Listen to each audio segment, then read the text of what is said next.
the right. Nick Kool-Aid Henley. A stable relationship. A Colby and Kool-Aid fan fiction. Idea by Christopherson. Written by Alex. Edited by Nunya. Fair enough. Colby dropped his duffel bag to the side of the doorway as he walked into his new home. The light smell of aged wood and dust struck him with a sigh, almost overwhelmed by the amount of work to come. Walking into the kitchen, the stained glass windows pointed directly to a dilapidated building behind the house. However, something was off about the establishment. In the listing, there was no mention of any other buildings or structures on the land, but there was a decaying barn just a few hundred feet from the house. Turning to his side, he looked to the outside kitchen door after waiting a few more seconds, and decided it couldn't hurt to check it out. And who knows, maybe he would find a beautiful woman waiting for him inside. His hand twisted the rusted knob with ease and stepped outside. He had always been good at twisting knobs and knew how to be gentle enough to get it working. Though his grip was always firm, he could always get that slight little squeak from the hinges before the pistons gave way to the release of the pressure. With a confident step into the wet grass, he headed for the large opening in the barn's entrance. It wasn't long before he reached the doorway and leaned against it to look around the hay-filled building. Surprisingly, he felt a brush sensation on his arm as he looked quickly to his right, seeing the light brown hairs of a horse's tail on his arm.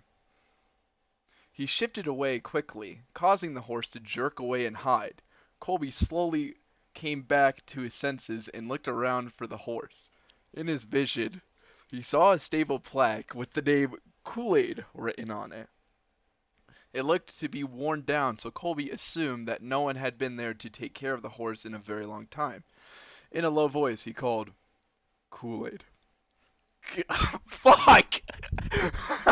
"Kool-Aid, come here, boy." At his beckoning, the horse came out of his stable and came close to Colby's hand. As Colby leaned down to pet Kool-Aid's coat, he let out a little moan. Colby was intrigued and very confused as to why the horse suddenly sounded like a human. When he looked down, he saw why. As Colby looked down to look into Kool-Aid's eyes, he saw what looked like a human face attached to a horse's snout. It startled him a little bit, but then again, he also knows Chris is a furry, so he knows that anything is possible. He looked around the barn to see if he could find anything useful in taking care of his new companion. As he looked around, he saw a mass in the corner of the room. As he got closer, there was a plaque in front of the mass with what looked like horse shit on it. Colby wiped it off with his boot and saw the name Lorgan written on it. He went closer to the mass and saw that it was also a horse with a human face. Upon closer inspection, the horse was not moving and did not seem to be breathing. Alas, it appeared that the poor creature had starved due to neglect. He took the corpse out back to an apple tree and set it down next to it. He would later forget the corpse was there and forget to bury it. That's so sad. As time went by, Kool-Aid and Colby became closer. Colby fixed up the barn to be livable and made sure to feed and water Kool-Aid. Occasionally they would go on long walks around the property and Colby would chat with Kool-Aid about his day. Their bond became closer. When Colby finished the repairs for the barn, he moved to the renovations for his house to make it better for himself to live in. The only problem was that Kool-Aid would not leave him alone and kept coming into the house and trying to get Colby to pet him. Many times, Colby would push him off and try to tell him to go back to the barn. But Kool-Aid would always huff and not leave until Colby walked him back to the barn. One night, after Colby had finished his repairs for the day, he walked Kool-Aid back to the barn. As they walked, Colby would absent-mindedly stroke Kool-Aid's fur coat. By the time they reached the barn, Kool-Aid seemed to be getting closer to Colby and nudging his hand more into the direction of his rear. Colby thought nothing of it and kept shifting his hand back up to Kool-Aid's head. When they reached the stable, Kool-Aid went into his stable and laid down so his rear was pointing at Colby. Colby was at first put off by it, but when he looked down he saw how bricked Kool-Aid was and instantly was surprised by how turned on he became. He wasn't sure what to do. On one hand, he really wanted to experience the pleasure he could give to this horse, but on the other hand, he kept chanting to himself that he was not a furry. As Colby debated in his head about whether or not he should absolutely wreck the horse ass that was presented to him, Kool-Aid looked at Colby with pleading eyes. Kool-Aid was shaking his ass to try and attract his mate Colby. He needed to be filled. His body craved it. That made Colby crack. He stumbled faster to Kool-Aid and rushed to take his belt off and pull down his pants.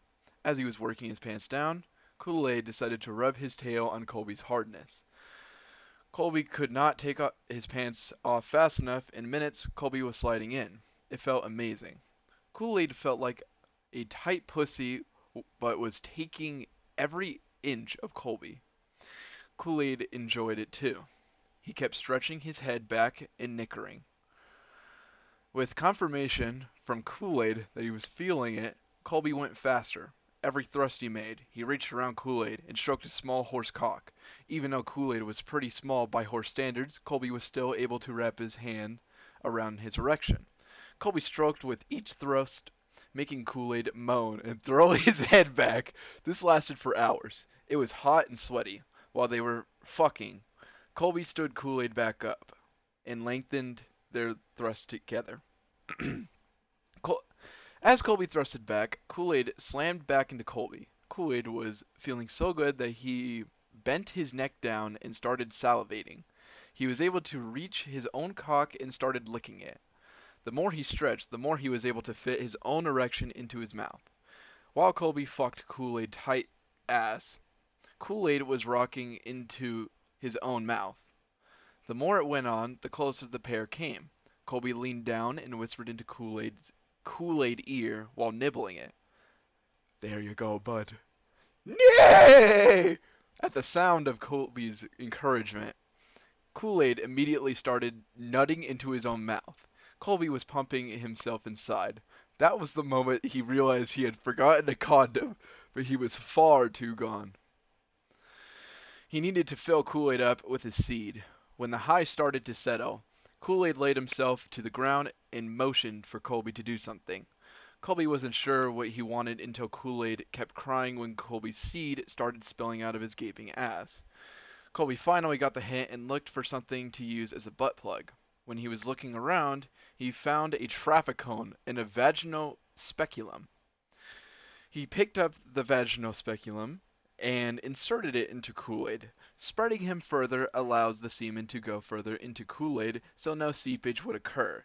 To further keep the seed in, Colby inserted the traffic cone, with Kool-Aid prone to the ground and plugged.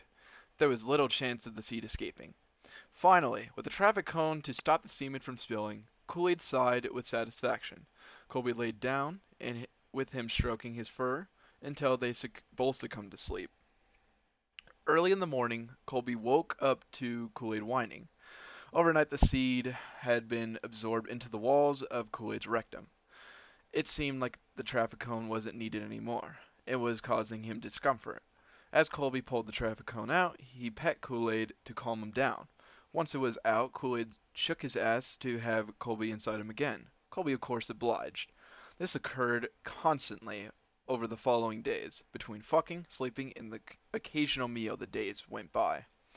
After weeks of doing the same routine, someone has disturbed it. Colby was walking with Kool-Aid around the property with a cone sticking out of him from their latest fuck. When he saw the mailman walk up to the house and put a few letters into Colby's mail slot, the mailman, scared of seeing traffic cone protruding from a horse's rear end, quickly jumped into his truck and sped off down the road. Finding this curious, Colby walked to the house and picked up the letters that was dropped. There were a few letters from Ark asking him how he has been and if they were going to have a housewarming party once Colby had finished the repairs. Then there was a suspicious letter. It looked like it was caked in layers of vomit. it was poorly written, and on the paper it said, "Give horse back or house lit on fire." It was very weird, and Colby was very curious as to how this letter was able to be sent through the mail, with it smelling awful. Upon closer inspection, he saw that it didn't have a return address, nor did it have his address on it. Colby thought that maybe someone had seen his horse in the neighborhood and wanted it, or the past owners had come back to fetch the horses and seen that someone else had moved into their home. Either way, it was very creepy. Colby decided it was nothing and burned the letter. He couldn't have known that this letter would be acted on and quickly. The next week, while Colby slept in the stable with his mate Kool-Aid, his house was going up in flames. Who could have done it? Why did they do it? What was up with this creepy note? Find out next time in the next installment of Kool-Aid Henley.